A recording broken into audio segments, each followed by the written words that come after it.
जय हिंद दोस्तों। जय हिंद। जय हिंद। आज हमारा टॉपिक है घरेलू हिंसा पे। तो हम अपने माध्यम से थोड़ा सा ये बताना चाहते हैं कि जो घरेलू हिंसाएं के जो मैटर होते हैं, तो बोला जाता है ना कि ताली एक हाथ से नहीं बजती, दोनों हाथों से बजती। तो बिल्कुल फैक्ट है वो, ताली हमेशा दो हाथों से बजती। तो हम अपने माध्यम से थोड़ा सा बताना चाहेंगे कि अगर घरेलू हिंसा के मैटर में अधिकतर देखा जाता है तो सास बहू का ही होता है, भले ही रीज़न कोई और भी हो, लेकिन टॉपिक जो होता है घूम फिर के सास बहू पे ही आ जाता है। तो हम अपने ज़रिए से हमारे स्टाफ की महिलाएं बोलना चाहेंगी कि किस तरीके से हम इसको मैनेज कर सकते हैं ताकि ये मामलाएं कोर्ट कचहरी तक ना आए, तो ज़्यादा अच्छा है। बाकी ये सब बताएंगे थोड़ा थोड़ा। जय हिंद सर। जय हिंद एवरीवन। मैं भी यही बोलना चाहूँगी कि जो हमारा घरेलू हिंसा का जो मेन कारण होता है वो होता है इशू।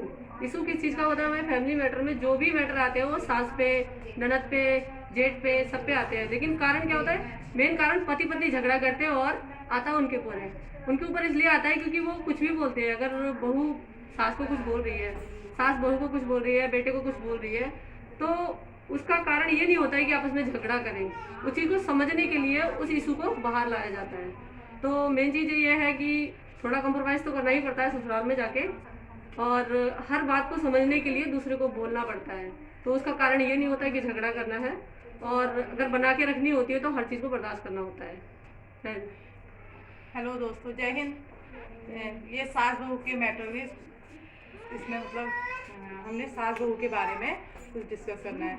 जैसे कि सास भी एक हमारी माँ है। माँ जैसे अपने मैके में माँ होती है, वैसी एक हमारी जो सास होती है उसको भी हमने माँ का दर्जा देना चाहिए।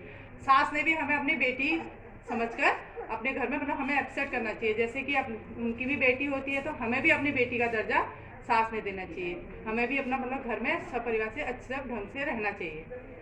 जय हिंद दोस्तों। सास और बहू के रिश्ते में दोनों का तालमेल एक जैसा ही होना चाहिए कि जैसे बहू अपनी माँ समझे सास को, और सास है वो अपनी बहू को बेटी समझे। दोनों का तालमेल एक जैसा होना चाहिए। ये नहीं कि वो उसने अलग बोला तो उसने विरोध किया। दोनों को समान तरीके से गृहस्थी में सबको मिलजुल कर एक साथ रखना उन्हीं दोनों का फर्ज है, और उन दोनों के तालमेल से ही पूरी गृहस्थी संभलती है। धन्यवाद। कोई नहीं, हमारे यहाँ का जो इशू है, मेन इशू है कि गृह क्लेश को खत्म करना। ठीक है, बाकी हमारा पूरा स्टाफ है और हम लोग हर किसी के साथ में यही प्रश्न रखते हैं कि सास बहू में झगड़ा क्यों नहीं होना चाहिए, क्योंकि वो भी बेटी है, वो भी एक माँ है, वो भी अपने घर से आई है, वो भी किसी की बेटी थी और बहू भी थी। बहुत पहले से सुना आया है, सास भी कभी बहू थी। और मेन टॉपिक आता है कि इस दोनों की वारदात में हमेशा पति ही पिसता है, चाहे किसी का भी हस्बैंड हो। मैं तो साफ बोलूँगी, हमारा हो या किसी का भी हो, क्योंकि वो ऐसा होता है कि सास सोचती है कि मेरा बेटा वैसे छिड़ गया, और पत्नी सोचती है कि मेरा पति शायद अब शादी के बाद छिड़ गया। लेकिन कहीं किसी का नहीं चिंता है, सबका रहता है। माँ का भी उतना ही हक रहता है और पत्नी का भी उतना हक रहता है। तो यही छोटी छोटी बातें ना बहुत कलेश फैला देती है। और शायद थोड़ी मेरी बात किसी को बुरी लगे, लेकिन मैं इस बात को सोच रहा है कि मैम ने अगर ये बात बोली तो बहुत गहराई से बोलेगी।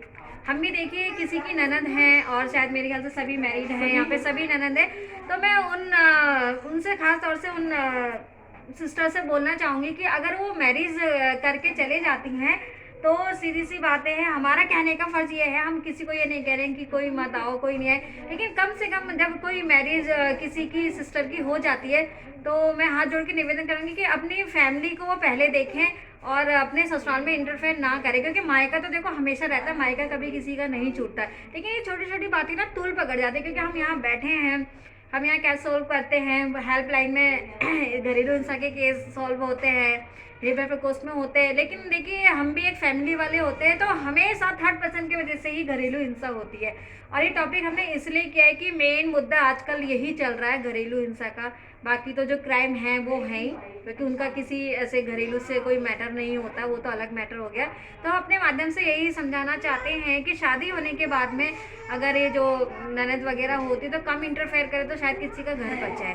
क्योंकि हम ये नहीं कहते आए वेलकम है जाए, शायद बुरी लगेगी, लेकिन बुरी लगने से मुझे कोई फर्क नहीं पड़ता। जो मैं बात बोलती थी सच बोलती हूँ, क्योंकि शादी होने के बाद में हम भी किसी की ननद, हमारे भी जो घर है ससुराल है, कि उसी की छोटी छोटी बातें ना वो हो जाती हैं, क्योंकि पति ने उसकी भी सुननी है अपने घर वालों की और अपनी वाइफ की भी सुननी है, तो वो बीच में वो फंस जाता है। और पिसने के बाद में कई बार ऐसी वारदातें हो जाती है कि घर टूटने की कगार पर जाता है, डिवोर्स हो जाते हैं। लेकिन हम तो बस यही चाहते हैं कि सब लोग एक समान रहें, और हम जहाँ तक अपने माध्यम से इस चीज़ को बहुत रोकथाम करेंगे। हमारा कहना मैम यही नहीं है कि सास ही गलत होती है, हाँ, या ननद ही बहू भी होती है, ऐसा कुछ नहीं और है, पति भी होता है। बस हमारे समझने कहने का की। मतलब है कि बात को समझा जाए, उसके बाद बाहर जाया जाए। बस। अगर दो लोगों के बीच है, माँ होती है समझाने के लिए होती है, अच्छा है, और ननद है, जो भी है समझदार व्यक्ति का घर में कदर होती है, ठीक है ना। हमारा कहने का मतलब है झगड़ा करने से पहले खुद समझौते कर लो, ताकि बाहर तक बात ना आए। क्योंकि ननद का बाकी तो हम इशू बैठे इसलिए हैं। जरूर आता है कि टॉपिक घूम फिर के यही आता है कि ननद ने कर दिया या सास ने कर दिया, क्योंकि रहना बहू को ससुराल में ही है।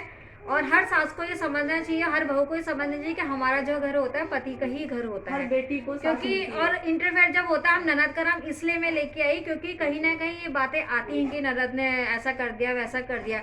तो मैं यही चाहती हूँ कि जो भी मेरा ये वीडियो देखेंगी महिलाएं, जो भी भाई बंधु मेरा ये वीडियो देख रहे हैं समाज में, तो प्लीज़ मेरी बातों को थोड़ा सा गंभीरता से लेना। बस मैं अपने माध्यम से, अपने डिपार्टमेंट के माध्यम से यही कहना चाहती हूँ कि मिलके रहो, प्यार से रहो, हंसते हुए रहो, हैप्पी फैमिली में रहो। जय हिंद दोस्तों।